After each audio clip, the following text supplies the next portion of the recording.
श्री गणेशाय नमः। श्री सीतारामाभ्यां नमः। श्री हनुमते नमः। श्री उमापते नमः। श्री गुरुवे नमः। सब संतन की जय जय। जय जय सीताराम। राधे श्याम।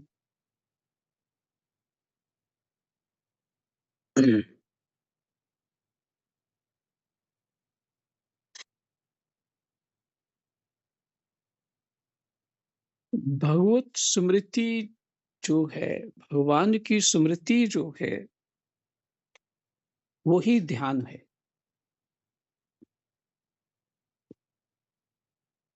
भगवान की स्मृति ध्यान है। ध्यान तो कई प्रकार का होता है, लेकिन परिणाम में जो उसका फल है वो भगवान की स्मृति है।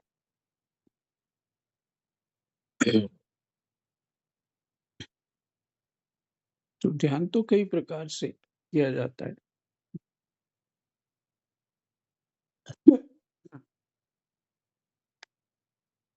तो आज हमारा है दशम स्कंद 81वां अध्याय, सुदामा जी को ऐश्वर्य की प्राप्ति।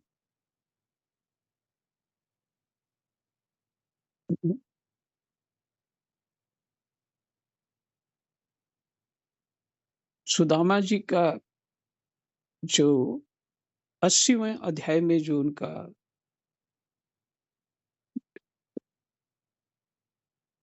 जीवन यापन की वृत्ति जो है, उसका वर्णन हुआ है। और ऐसा जीवन यापन उन्होंने क्यों स्वीकार किया है? अजाचक वृत्ति, अजाजक, याचक, उन्हें किसी से मांगना नहीं।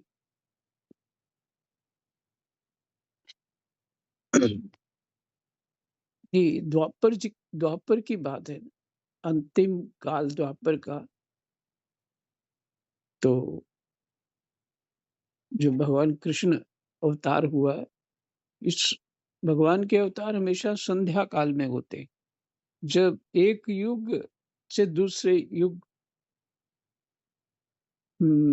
परिवर्तित होता है समाज का, तो उस काल में भगवान जो अवतार धारण करते हैं।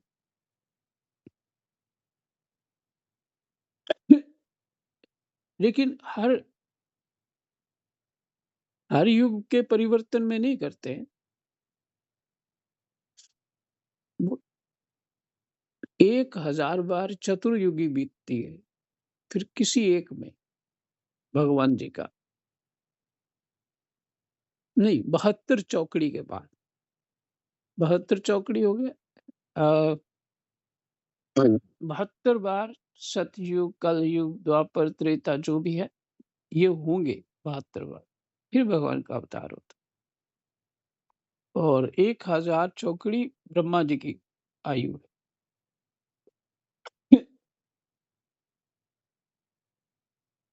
तो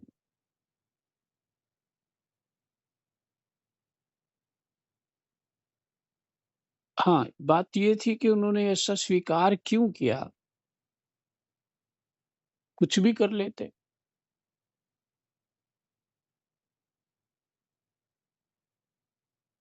ऐश्वर्य में जीव अ,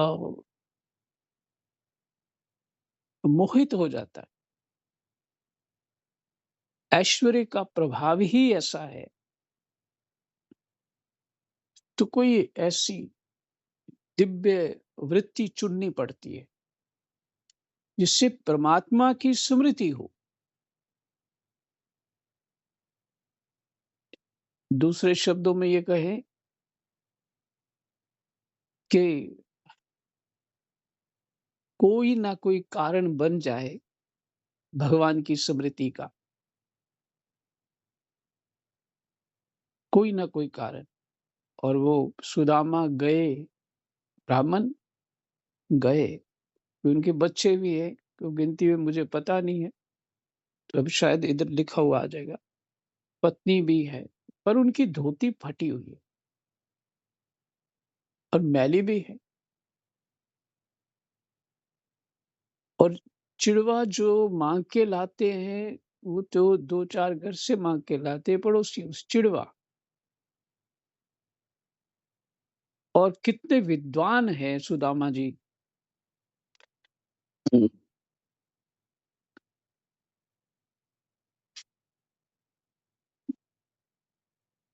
बहुत विद्वान हैं, पर भी फिर भी उनकी वृत्ति ये है तप, गहरा तप। फिर भी खाने को कुछ नहीं है, बच्चे भी हैं, पत्नी भी है, पर खाने को कुछ नहीं है, पर स्वभाव है माँगना नहीं, वृत्ति है माँगना नहीं। जो प्रारब्ध होगा उसके अनुसार प्राप्त हो जाएगा। बहुत कठिन वृत्ति है। कोई-कोई महापुरुष ही ऐसा कर सकते हैं। सुना एक गंगा किनारे ऋषिकेश की तरफ मस्तराम बाबा हुआ करते थे। तो पत्थरों के बीच ही बैठे रहते थे। अब विद्वान थे, ज्ञानी थे, पर कभी-कभी उनको वहाँ कुछ ना कुछ कोई दे जाता।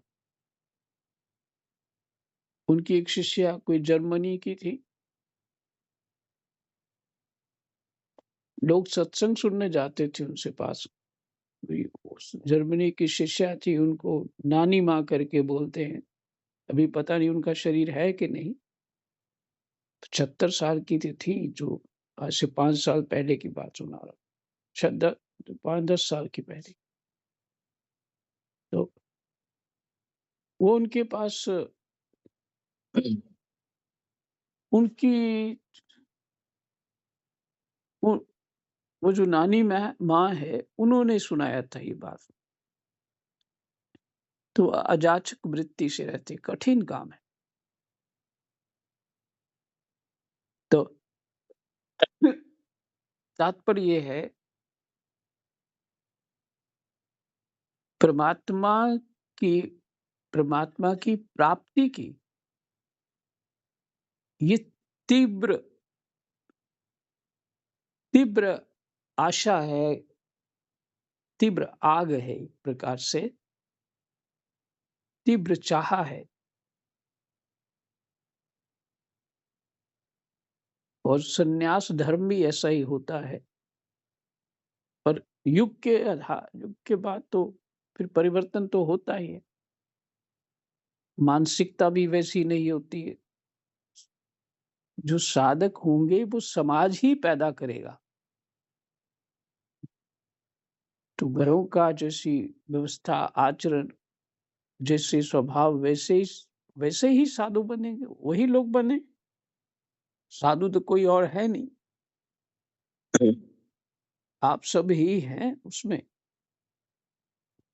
तो इसलिए उनके शरीर भी कमज़ोर, मानसिकता भी कमज़ोर और विषय किसी को भी प्रभावित कर सकता है। अगर भगवान की कृपा हो तो कोई बच पाएगा अथवा नहीं, ये संभव नहीं है।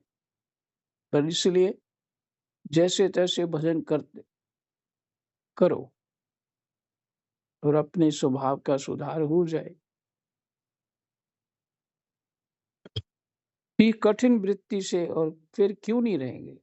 इससे वैराग्यपूर्ण स्थिति में भगवान के सखा हैं वो। भगवान के सखा होना कोई कितने जन्मों का तप होगा पहले से, और पहले से स्वभाव और अभ्यास इतना बड़ा हुआ है कि अब वो इसी रीति से रहते हैं। लेकिन पत्नी भी कुछ नहीं कह रही हैं और कोई भगवान की प्रेरणा से उनकी पत्नी ही कहती है कि तुम जाओ। वो मनोवांछा कल्पतरु हैं। सब जानते हैं, तुम जाओ। तो मित्र के यहाँ जा रहा हूँ तो भेंट क्या ले जाऊँ? तो चिड़वा माँग के दिया और वहाँ गए।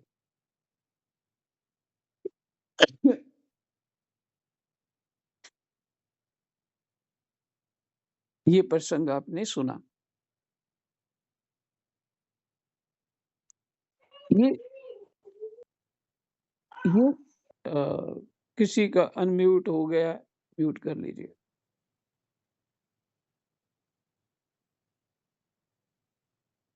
इसमें परमात्मा की प्राप्ति की चाह के लिए ऐसा कर रहे हो।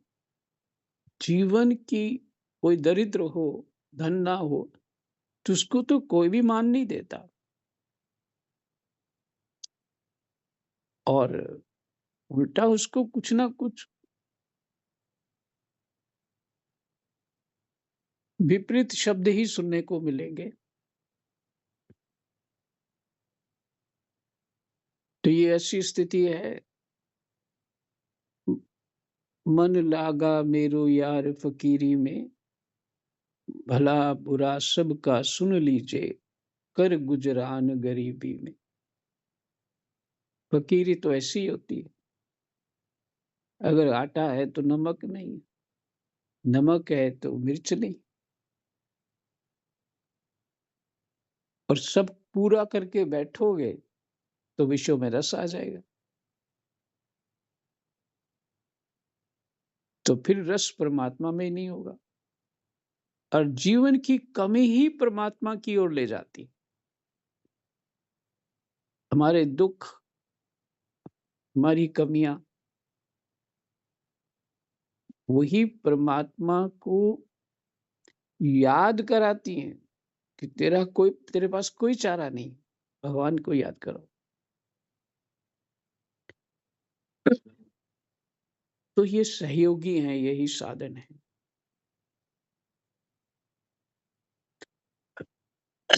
इसलिए हे प्रभु, विस्मृति आपकी ना हो, तो उस विस्मृति ना हो, इसलिए ऐश्वर्य को छोड़ दिया। विद्वता है, कुछ भी कर सकते थे सुदामा जी,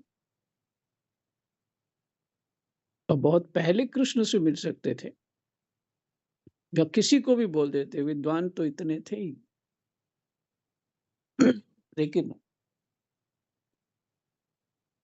ये ये कहीं भगवान ना भूल जाए।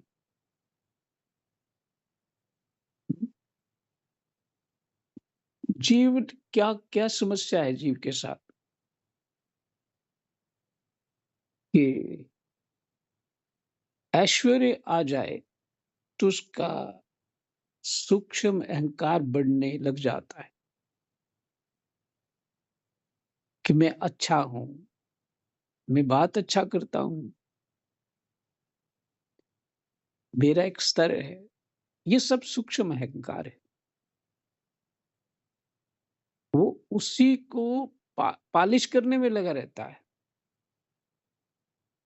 और उसको पता ही नहीं लगता कि मैं पानी किसको दे रहा हूं,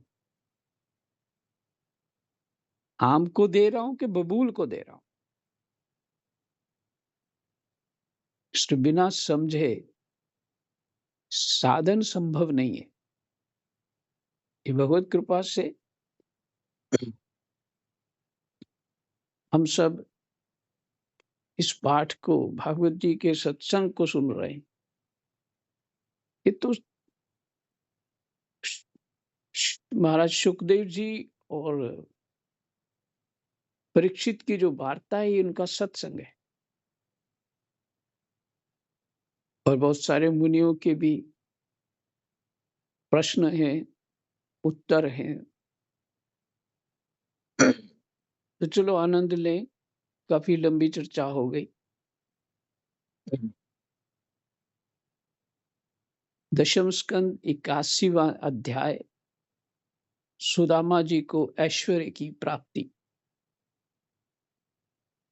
कृष्णाय वासुदेवाय हरये परमात्मने प्रणतः क्लेशनाशाय गोविंदाय नमो नमः। श्री सुखदेव जी कहते हैं, परीक्षित, भगवान श्री कृष्ण सबके मन की बात जानते हैं। वे ब्राह्मणों के परम भक्त, उनके कलेशों के नाशक तथा संतों के एकमात्र आश्रय हैं।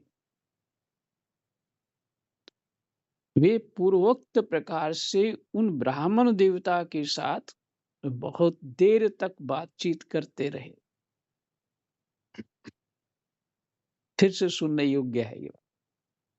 वे ब्राह्मणों के परम भक्त, उनके कलेशों के नाशक तथा संतों के एकमात्र आश्रय हैं।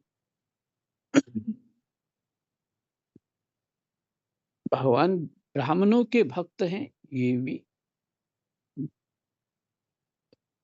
निश्चित है, और उनके कलेशों के नाशक भी हैं, ये भी निश्चित है। पर सुदामा को इतनी देर क्यों कर दी? क्योंकि प्रेरणा और प्रेरक रघुराया, प्रेरणा उनकी पत्नी में जो की भगवान ने, वो तो भगवान का ही काम है। नहीं तो वो ऐसे कैसे कर सकती थी?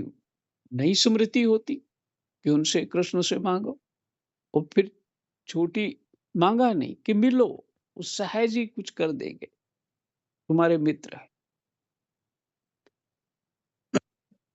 और बात भी यही है, सज्जन तो ऐसे ही होते हैं, बिना बताए किसी की आवश्यकता को पूरा कर देते, बिना बताए। भगवान श्री कृष्ण भी ऐसे ही करते। ये सज्जनों के लक्षण है, ये उदारता के लक्षण है।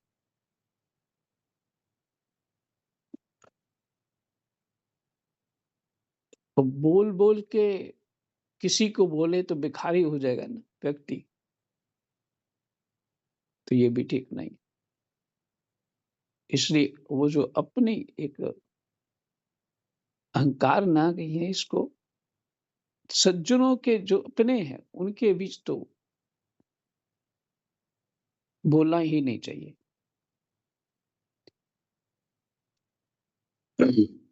तो भगवान संतों के एकमात्र आश्रय हैं, और ब्राह्मणों के भक्त हैं, क्लेशों के नाशक हैं, उनके क्लेशों के नाशक हैं। तो क्यों नहीं किया अभी तक? इतनी देर हो गई। देखिए, सबको माँ की तरह भगवान पालते, और ये सच बात है। दूसरी कोई अन्यथा ना ले, मैं मैं जो बोल रहा हूँ उसको कोई अपने ढंग से ना समझे। माँ की तरह पालते, क्यों पालेंगे भी क्यों नहीं? अरे वो उन्हीं का अंश है जी, उन्हीं का अंश है। तो जो आवश्यकता उसके स्वभाव को, उसके गुण अवगुण को बदलने की होती है, तो भगवान ने एक बड़ा करुणा करके न्याय किया है, सुख और दुख। कभी सुख सहयोग दे जाता है, और कभी सुख जो है दुख बन जाता है, और दुख जो है शुद्ध ही करता है, जीव को शुद्ध ही करता है। ये बात ध्यान देने योग्य है। ये चित्त की दृढ़ता के लिए सुदामा जी ने, उनके परिवार ने, क्योंकि वो ब्राह्मण परिवार हैं तो शास्त्रों को जानते हैं, ये सिद्धांत तो जानते हैं कि अगर जन्म हुआ है, तो प्रारब्ध के कारण हुआ है और जो भोग भोगना है या सुख और दुःख भोगना है, तो वो भोगना ही। तो वैसे ही हुआ, समय जब वो कट गया, तो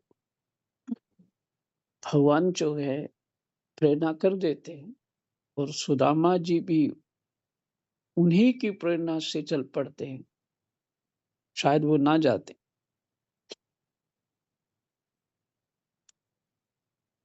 तो भगवान ये सत्य है कि भगवान ब्राह्मणों के भक्त हैं, उनके कलेशों के नाशक हैं तथा संतों के एकमात्र आश्रय हैं। वे पूर्वोक्त प्रकार से उन ब्राह्मण देवता के साथ बहुत देर तक बातचीत करते रहे। अब वे अपने प्यारे सखा उन ब्राह्मण से तनिक मुस्कुराकर विनोद करते हुए बोले।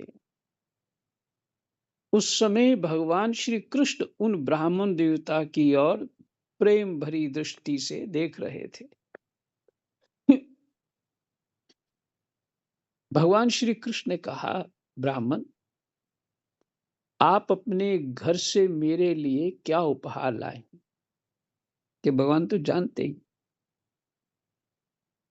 मेरे प्रेमी भक्त जब प्रेम से थोड़ी सी वस्तु भी मुझे अर्पण करते हैं, तो वह मेरे लिए बहुत हो जाती है। परंतु मेरे अभक्त यदि बहुत सी सामग्री भी मुझे भेंट करते हैं, तो उससे मैं संतुष्ट नहीं होता।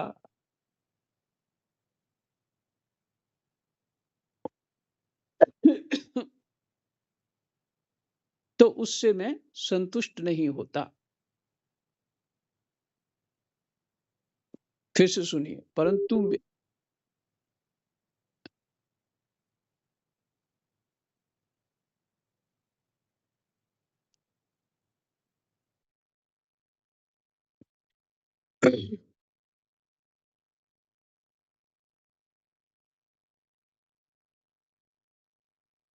उस समय, हाँ,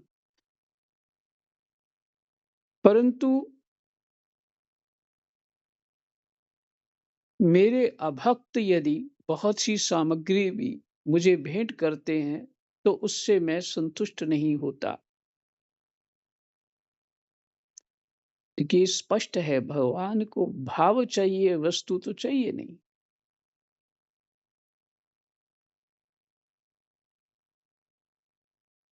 तो अभक्त भाव तो कर ही नहीं सकता। ये उसकी समस्या है। वो, देखिए, हम ऐसे अभक्त अभक्त की कई प्रकार की स्थितियां होती हैं। मान लीजिए किसी अभक्त ने बहुत सा धन दिया, इसलिए कि अच्छा काम करना चाहिए। किसी ने प्रेरणा दी और धन भी दे दिया, और उसकी बुद्धि में ये रहता है कि ये धन का सदुपयोग हो। तो जैसी अपनी बुद्धि होती है, वैसा सिस्टम वो बनाना प्रयास कर देता कि ऐसे लोग आएंगे और उनकी ऐसी सेवा करेंगे,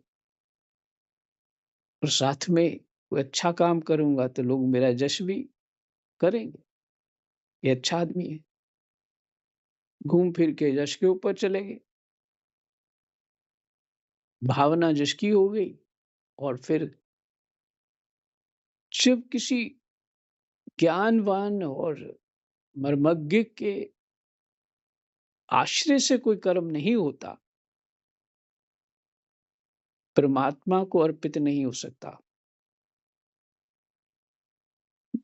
जब किसी महानुभाव की दृष्टि और क्या बोले उसके सुझाव या गाइड करना उनके दृष्टि में होगा, तो तभी होगा।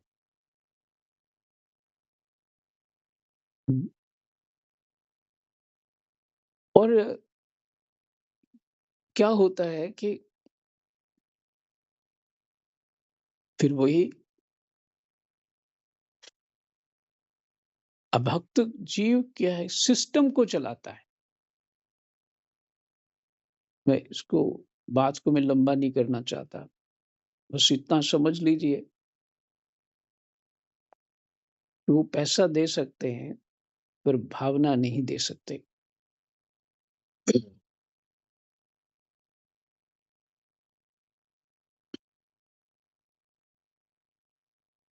कई लोग अपने शारीरिक, मानसिक सेवा भी दे सकते हैं, पर भावना तब भी नहीं दे सकते। व्यवहार दे सकते हैं, भावना नहीं दे सकते।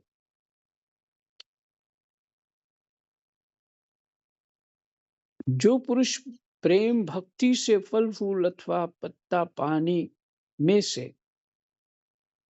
कोई भी वस्तु मुझे समर्पित करता है, तो मैं उस शुद्ध चित्त भक्त का वह प्रेमोपहार केवल स्वीकार ही नहीं करता, बल्कि तुरंत भोग लगा लेता हूँ। परीक्षित, भगवान श्री कृष्ण के ऐसा कहने पर भी उन ब्राह्मण देवता ने लज्जावश उन लक्ष्मीपति को वे 4 मुट्ठी चिवड़े नहीं दिए। उन्होंने संकोच से अपना मुंह नीचे कर लिया था। परीक्षित, भगवान श्री कृष्ण समस्त प्राणियों के हृदय का एक एक संकल्प और उनका अभाव भी जानते हैं। उन्होंने ब्राह्मण के आने का कारण उनके हृदय की बात जान ली। अब वे विचार करने लगे कि एक तो ये मेरा प्यारा सखा है, दूसरे इसने पहले कभी लक्ष्मी की कामना से मेरा भजन नहीं किया है। स्पष्ट हो गया कि धन की कामना से कभी भजन नहीं किया है। इस समय ये अपनी पतिव्रता पत्नी को प्रसन्न करने के लिए उसी के आग्रह से यहाँ आया है। अब मैं इसे ऐसी संपत्ति दूंगा जो देवताओं के लिए भी अत्यंत दुर्लभ है, और दुर्लभ संपत्ति से ऐसे भक्त को भगवान ही बचाएंगे, ये भी निश्चित है। कोई वस्तु हो आपके पास, जो 4 बातें ढंग से करनी आती हो, तो उसी का मान हो जाता है। थोड़ी चतुराई हो आ जाए थोड़ी सी भी, तो बस उसका भी मान हो जाता है। तो यहाँ तो बता रहे हैं कि देवताओं को भी दुर्लभ हो ऐसी संपत्ति दूंगा। भगवान श्री कृष्ण ने ऐसा विचार करके उनके वस्त्र में से चिथड़े की एक पोटली में बंधा हुआ चिवड़ा, ये क्या है, ऐसा कहकर स्वयं ही छीन लिया और बड़े आदर से कहने लगे, प्यारे मित्र, यह तो तुम मेरे लिए अत्यंत प्रिय भेंट ले आए हो। ये चिवड़े न केवल मुझे बल्कि सारे संसार को तृप्त करने के लिए पर्याप्त हैं। ऐसा कहकर वे उसमें से एक मुट्ठी चिवड़ा खा गए और दूसरी मुट्ठी ज्यों ही भरी, त्यों ही रुक्मिणी के रूप में स्वयं भगवती लक्ष्मी जी ने भगवान श्री कृष्ण का हाथ पकड़ लिया, क्योंकि वे तो एकमात्र भगवान के परायण हैं। उन्हें छोड़कर और कहीं जा नहीं सकती।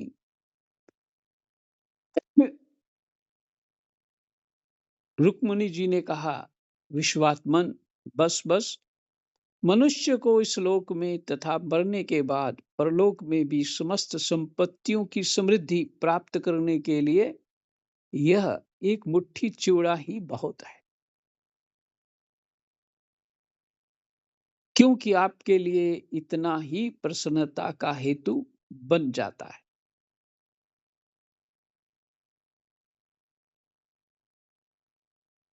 हितमाचा लक्ष्मी ने कोई सुदामा की वो जो ऐश्वर्य स्थिति पे कोई बाधा नहीं डाली।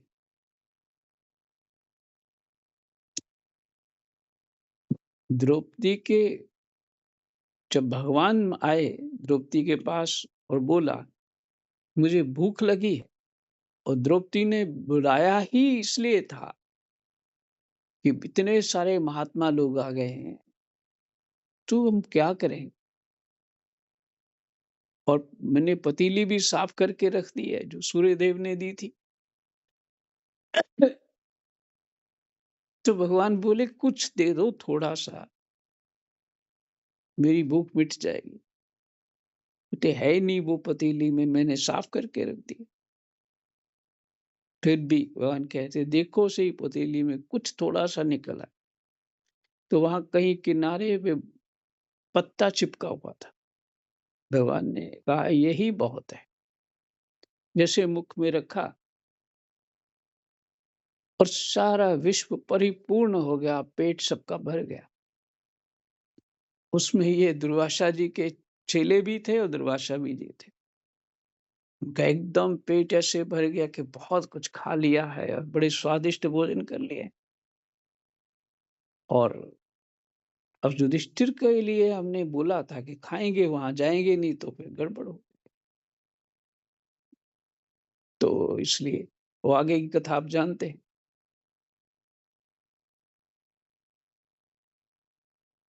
तो इसलिए भगवान को अर्पण करना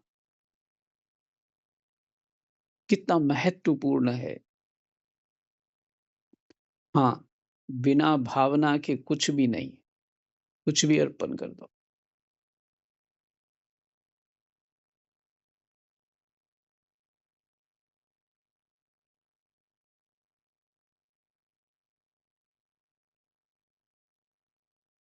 परीक्षित ब्राह्मण देवता उस रात को भगवान श्री कृष्ण के महल में ही रहे।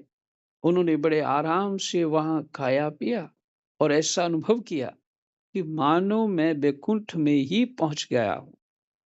परीक्षित श्री कृष्ण से ब्राह्मण को प्रत्यक्ष रूप में कुछ भी ना मिला। फिर भी उन्होंने उनसे कुछ माँगा नहीं। वे अपने चित्त की करतूत पर कुछ लज्जित से होकर भगवान श्री कृष्ण के दर्शन जनित आनंद में डूबते उतराते हुए अपने घर की ओर चल दिए।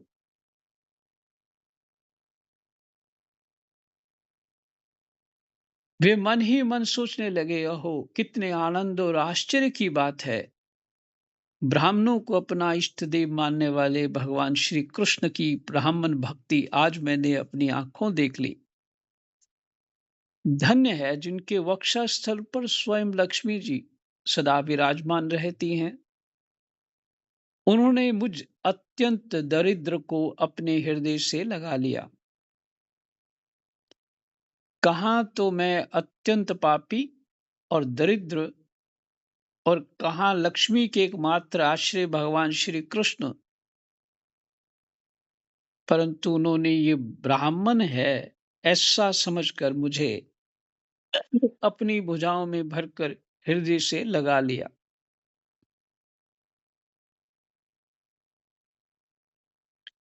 इतना ही नहीं, उन्होंने मुझे उस पलंग पर सुलाया जिस पर उनकी प्राण प्रिया रुक्मिणी जी शयन करती हैं, मानो मैं उनका सगा भाई हूँ। कहाँ तक कहूँ, मैं थका हुआ था, इसलिए स्वयं उनकी पटरानी रुक्मिणी जी ने अपने हाथों चौर ढुलाकर मेरी सेवा की।